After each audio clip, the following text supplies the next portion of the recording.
किसी ने क्या खूब कहा है कि जंगल में जो सीधे पेड़ होते हैं वो सबसे पहले काटे जाते हैं और जो टेढ़े मेढ़े तिरछे पेड़ होते हैं वो सदियों तक जंगल में खड़े रहते हैं। एक बच्चा अपने पिता के साथ एक जंगल में घूमने के लिए जाता है। वो दूर से देखता है कि एक शेर एक हिरन का शिकार कर रहा था। उस बच्चे के मन में ये दृश्य देखकर एक करुणा का भाव उदय होता है। वो अपने पिता से कहता है कि पिताजी, ये हिरन तो कमजोर है और वो शेर उसको खा रहा है, हमें उस हिरन को बचाना चाहिए। ये सुनकर पिता कहते हैं, लेकिन वो शेर भी तो भूखा है, अगर तुम हिरन को बचाओगे तो तुम शेर के लिए बुरे बन जाओगे। तो इस परिस्थिति में तुम क्या कर सकते हो? अब ये बात हम सब के लिए सोचने की है कि एक जगह जहां हम किसी का फायदा कर रहे होते हैं, दूसरी जगह किसी का नुकसान कर रहे होते हैं। जैसे एक सिक्के के दो पहलू होते हैं, उसी तरह अच्छाई और बुराई के भी दो पहलू होते हैं। तो सवाल ये है कि किसी आदमी को कोई अच्छा काम करना है, अच्छा बनना है, तो वो किस तरह का काम करे जो किसी को आहत ना पहुंचाए। तो आज की जो कहानी मैं आपको सुनाने वाला हूं, उसमें आपको कर्मों का पूरा ज्ञान मिलेगा कि असल में कर्म क्या है और कर्म, अच्छे कर्म क्या होते हैं। इससे पहले कि आप इस कहानी में खो जाएं, इस चैनल को सब्सक्राइब जरूर कर लें। तो चलिए कहानी शुरू करते हैं। बात उस समय की है जब गुरुकुल में शिक्षाएं हुआ करती थी। मतलब गुरुकुल में बच्चे सीखने के लिए जाते थे, वहीं पर रहते थे, वहीं पर प्रकृति का आनंद लेते थे और वहीं पर अपनी शिक्षाएं ग्रहण करते थे। ऐसे ही वेणुवन गांव का मोहन नाम का युवक गुरुकुल में पढ़ाई करने के लिए जाता है। उसके माता पिता उसे बचपन में ही उस गुरुकुल में भेज देते हैं। गुरुकुल में जाने के बाद बहुत सालों तक वो अपने सहपाठियों के साथ बहुत अच्छी अच्छी शिक्षाएं ग्रहण करता है। उसे वहां पर जीवन के सिद्धांत सिखाए जाते हैं। उनमें से एक सिद्धांत ये सिखाया जाता है कि हमेशा भलाई का काम करो, अच्छा काम करो, सबकी मदद करो। ये ज्ञान मोहन के दिमाग में बहुत गहरे से बैठ गया था। इसीलिए जब वो वापस गुरुकुल से अपनी शिक्षा ग्रहण करके आया तो वो अपने गांव में सबकी मदद करता था, हर किसी का काम करता था। कोई भी युवक उससे कोई काम करने के लिए कहता तो वो मना नहीं करता था। लेकिन जैसे जैसे समय बीतता गया, एक दिन उसने अपने कानों से छुपकर सुना कि गांव के कुछ युवक उसका मजाक बना रहे हैं। वो सब कह रहे हैं कि वो तो फायदा उठाने के लिए है, उसके तो मजे लो, उसका लाभ उठाओ जितना हो सके। वो किसी के काम को मना नहीं करता, वो दूसरों का काम करने के लिए अपना काम भी छोड़ देता है। बताओ कितना मूर्ख है। ये सुनने के बाद मोहन के कानों में खून उतर आया। वो निष्पक्ष भाव से सबकी मदद करता था, सच्चे दिल से करता था, लेकिन बदले में उसे क्या मिला, ये सुनकर उसका दिल सहम गया और उसने मन ही मन में निश्चय किया कि आज के बाद वो किसी की भी मदद नहीं करेगा। और अब मोहन गांव का ऐसा युवक बन चुका था जो किसी की मदद नहीं करता था। चाहे कोई कितनी भी परेशानी में क्यों ना हो, मोहन को कोई फर्क नहीं पड़ता था। मोहन का ये बदलाव देखकर सब गांव वाले आश्चर्यचकित रह गए। कल तक जो दया का सागर था, इतना दयालु था, कुछ ही समय में इतना निर्दयी बन गया। ये देखकर मोहन के माता पिता को भी उसकी बहुत चिंता हुई। उन्होंने अपने बेटे से पूछा कि बेटा ऐसी क्या बात हो गई है, तुम इतना क्यों बदल गए हो? तो मोहन ने कहा, हाँ, इस जमाने में किसी की भलाई करके कुछ हासिल नहीं होता। ये बात मैं महसूस कर चुका हूँ।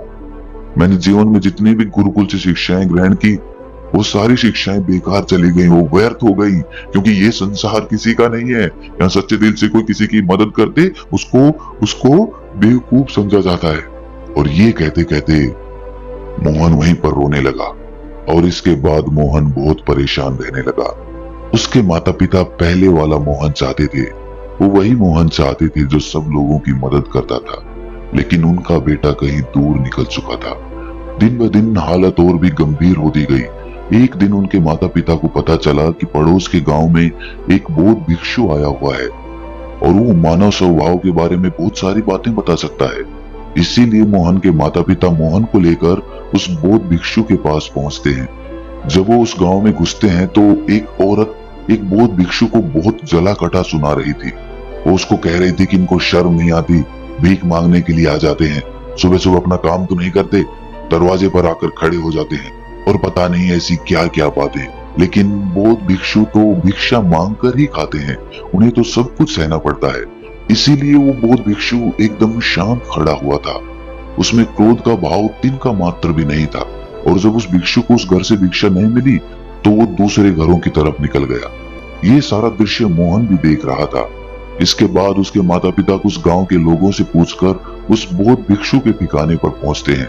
वहां पर पहुंचकर वो देखते हैं कि ये वही भिक्षु था जो गांव से भिक्षा मांगकर वापस लौट आया था, जो गांव में भिक्षा मांग रहा था और जिसे वो औरत जली कटी सुना रही थी। उसे देखने के बाद मोहन और उसके माता पिता ने उसे प्रणाम किया और वो वहीं पर बैठ गए। उसके बाद मोहन के माता पिता ने सारी परिस्थिति उसे बयां कर दी। उन्होंने अपने बेटे का जिक्र करते हुए बताया कि ये हमारा बेटा पहले बहुत दयालु हुआ करता था, सबकी मदद करता था, लेकिन अचानक पता नहीं ऐसा क्या हुआ कि अब ये किसी की मदद नहीं करता। वो इसके सामने मर भी रहा होता है तब भी ये बिल्कुल उसे पानी भी नहीं पिलाता। ऐसा स्वभाव हो गया है इसका। हम कुछ समझ नहीं पा रहे कि ये बदलाव अचानक से हुआ कैसे। इससे पहले कि वो बौद्ध भिक्षु को जवाब देता, वो औरत जो गांव में उस भिक्षु को जली कटी सुना रही थी, वो अपने बेटे को लेकर वहीं पर पहुंच गई और हाथ जोड़कर उस भिक्षु से प्रार्थना करने लगी कि मेरा बेटा बहुत बीमार है, अचानक से इसे बुखार आया और गांव के लोगों ने बताया कि आप इसकी मदद कर सकते हैं, कृपया करके मेरे बेटे को ठीक कर दीजिए।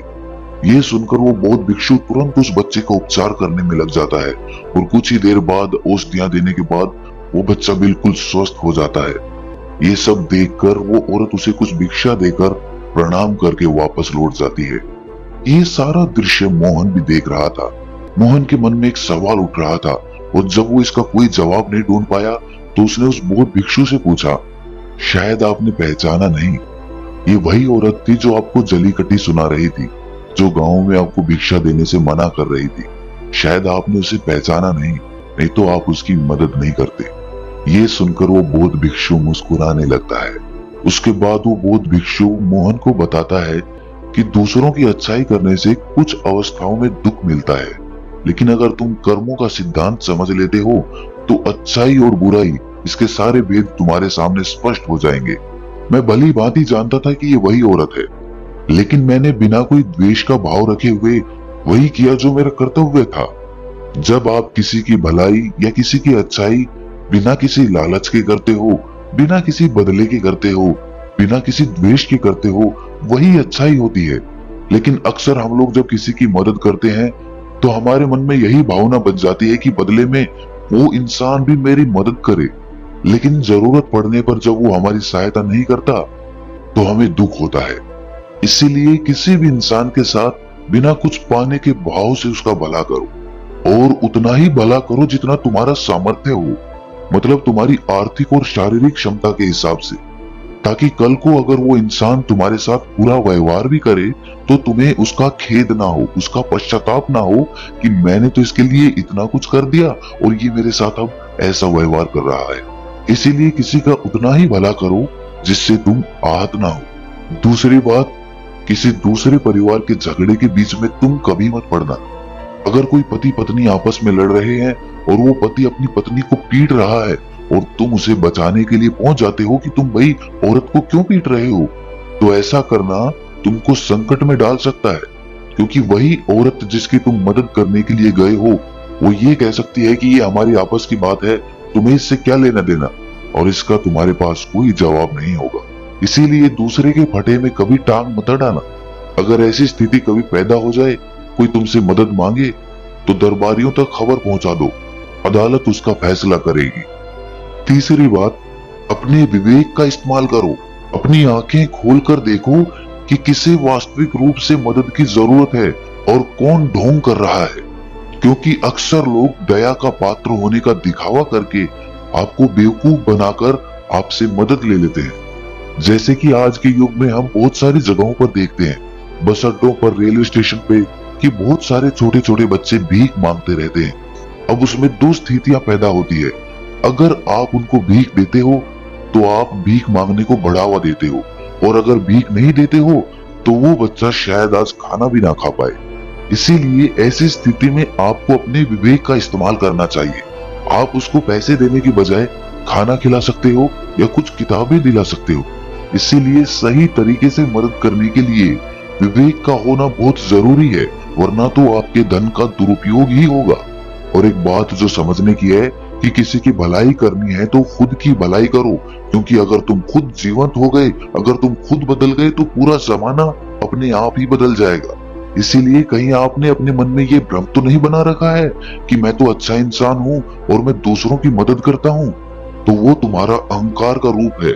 इंसान कभी भी आखिर तक पूर्ण नहीं होता, और जो अपने आप को पूर्ण समझ रहा है वो धोखे में है। इसीलिए दूसरों को बदलने की बजाय खुद को बदलने पर ध्यान दे, और इसके लिए आपको भीड़ में भी अकेला रहना सीखना होगा। आप सबके साथ हैं, सब में उपस्थित हैं, लेकिन अंदर से आप एकांत हैं, अंदर से आप शांत हैं, अंदर से आप मौन हैं। जब आप अपने एकांत को देख लेते हैं तो आपकी अंतर यात्रा चालू हो जाती है।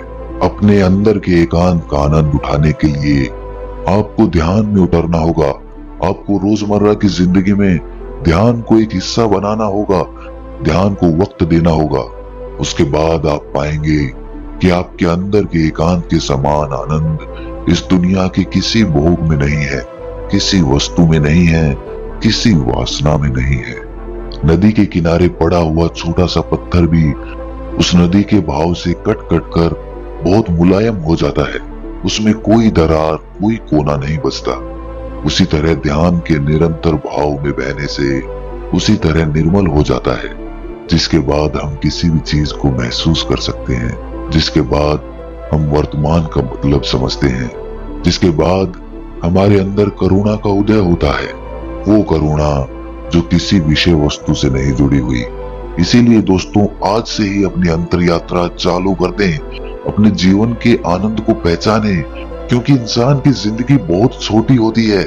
पता नहीं कब आखिरी सांस आ जाए। तो जीवन के जो पल बचे हैं उन्हें उस परमानंद में बिताओ। तो दोस्तों, कैसी लगी ये कहानी आपको कमेंट सेक्शन में जरूर बताना, और अच्छी लगी तो इस चैनल को सब्सक्राइब जरूर करना। तो मिलते हैं अगली कहानी में, तब तक के लिए अपना ख्याल रखें।